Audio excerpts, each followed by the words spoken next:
Con el reciente regreso de Halo a través de su nuevo remaster, millones de jugadores están volviendo al origen de la saga, o incluso van a experimentarla por primera vez en PlayStation. Pero la versión impecable que vamos a estar jugando pronto no refleja en absoluto el infierno de desarrollo que casi destruye el proyecto original. Corría el año 2001, una consola desconocida irrumpió en el mercado para competir contra el dominio absoluto de Sony y Nintendo. La apuesta era arriesgada, casi suicida, pero venía acompañada de un videojuego que cambiaría para siempre la forma en la que jugamos en consola. Por supuesto estoy hablando de Halo Combat Evolved. Sin embargo, la historia de cómo se creó este gigante no es la de un plan maestro brillante desde el día 1, sino la historia de un caos absoluto, cambios radicales de género y una traición corporativa que dejó eufórico a Bill Gates y furioso a Steve Jobs. Para entender el origen de Halo hay que viajar a finales de los 90 con un pequeño estudio llamado Bungie. En ese momento, Bungie no estaba pensando en Master Chief ni en anillos alienígenas. Estaban trabajando en un juego de estrategia en tiempo real tipo Myth, donde controlabas tropas desde una perspectiva aérea en un planeta de fantasía. Pero durante el proceso un desarrollador decidió bajar la cámara a nivel del suelo para ver cómo se sentía conducir uno de los vehículos militares. Ese pequeño experimento lo cambió todo.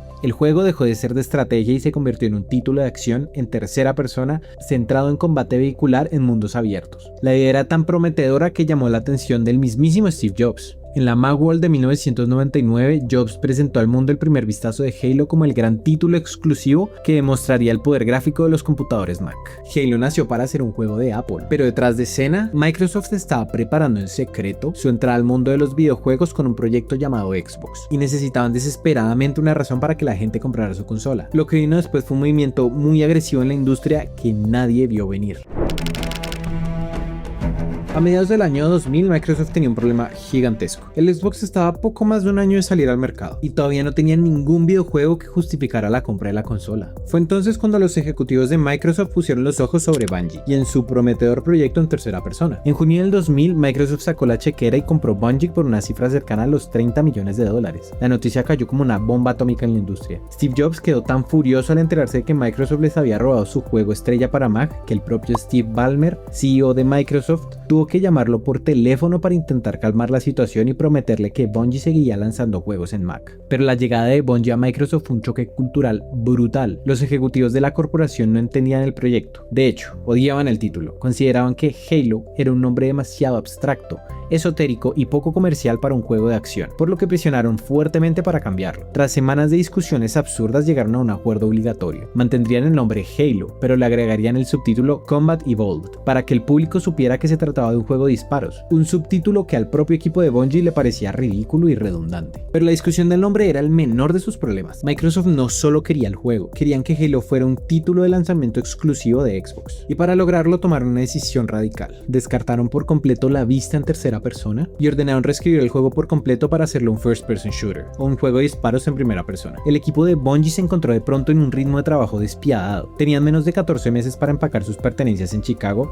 mudarse a las oficinas de Microsoft en Redmond, rediseñar el motor gráfico desde sus cimientos y adaptar el sistema de juego a un hardware de consola que ni siquiera estaba terminado. Crear un FPS para la consola en el año 2001 era considerado un suicidio comercial. Hasta ese momento, los juegos de disparos en primera persona pertenecían casi en su totalidad al PC con un mouse y teclado. Salvo excepciones contadas, como la que te voy a dejar aquí en pantalla, jugar un shooter con el control de consola se sentía torpe, lento e impreciso. Bungie no solo tenía la presión de salvar el lanzamiento de una consola multimillonaria, tenían que reinventar por completo la manera en que los videojuegos de consola procesaban la perspectiva en primera persona. Estaban contra las cuerdas, sin tiempo y reescribiendo la historia sobre la marcha. Fue en este periodo de desesperación donde nacerían las mecánicas revolucionarias que cambiarían la industria para siempre. Para lograr que un FPS funcionara en consola, Bungie tuvo que resolver el problema que todos los demás estudios habían estado evitando: los controles. Hasta ese momento, usar dos palancas analógicas para moverte y apuntar al mismo tiempo se sentía antinatural y caótico. Fue entonces que un diseñador de Bungie, Jamie Grismer, quien perfeccionó la aceleración del retículo y la ayuda de apuntado invisible, crearon una sensación de precisión y peso que nadie había logrado antes fuera del PC. Pero la verdadera genialidad de Halo estuvo en la simplificación de sus mecánicas. En los shooters de PC de la época tenías que cargar un arsenal de 10 armas diferentes y buscar botiquines de vida por todo el mapa. Bungie rompió esa regla con 3 innovaciones que cambiaron la la industria para siempre. Primero, impusieron el límite de llevar solo 2 armas a la vez. Esto obligaba al jugador a pensar de forma táctica en el campo de batalla. Conserva el rifle de asalto para distancias cortas o lo cambia por un plasma alienígena para bajar escudos. Segundo, introdujeron el escudo de energía regenerativo. Si te cubrías unos segundos, recuperabas la protección. Esto eliminó la frustración de quedarte atascado a mitad de un nivel con el 5% de vida sin poder avanzar. Y tercero, crearon lo que Bungie llamó la Trinidad del combate. Un botón dedicado para disparar, otro para lanzar granadas al instante y otro para el golpe cuerpo a cuerpo. Todo al alcance de los pulgares sin perder el control del personaje. A esto se sumó un detalle no menor. El control original del primer Xbox, apodado The Duke, era un mando gigante, pesado y duramente criticado. Sin embargo, Halo fue diseñado con esa mole en mente, logrando que el gatillo derecho para disparar se sintiera ridículamente satisfactorio. Y cuando el modo campaña de Master Chief contra el Covenant ya era un espectáculo visual y narrativo sin precedentes, ocurrió el último milagro del desarrollo, el multijugador. El modo multijugador competitivo de Halo casi no existe. Se añadió a toda prisa en los últimos 2 meses de producción. Como el Xbox no tenía un servicio en línea maduro como el futuro Xbox Live, el equipo implementó la función System Link. Podías conectar varias consolas Xbox mediante cables LAN y televisores de tubo CRT en una misma casa. Nacieron las legendarias fiestas LAN. Grupos de amigos cargando consolas y televisores pesadísimos a la casa de alguien para jugar partidas de 16 jugadores en mapas icónicos como Blood Gulch. Sin embargo, Bungie no solo había salvado el lanzamiento de Microsoft, habría quedado el fenómeno cultural que cimentaría las bases del eSport moderno en consolas. El 15 de noviembre de 2001, Halo Combat Evolved llegó por primera vez a las tiendas junto con el Xbox. Los críticos estaban escépticos y la prensa dudaba mucho de la consola de Microsoft. Pero en cuanto los jugadores pusieron las manos en el control, el destino de la industria cambió para siempre. Halo Combat Evolved no solo vendió millones de copias, salvó a la división de videojuegos de Microsoft de la quiebra inminente. En su primer año, el juego vendió más de 5 millones de unidades, una cifra descomunal para una consola totalmente nueva que competía contra el imperio del PlayStation 2. Más del 50% de los compradores de una Xbox compraban la consola por un solo motivo, y era jugar al Halo. El éxito fue tan masivo que transformó a Master Chief en la mascota oficial de Microsoft y en un icono de la cultura pop global a la altura de Mario o Sonic. Pero el verdadero impacto de Halo no estuvo en sus cifras de ventas, sino en cómo redefinió la industria entera. Antes del 2001, los desarrolladores creían que los juegos de disparos pertenecían exclusivamente al mercado de PC.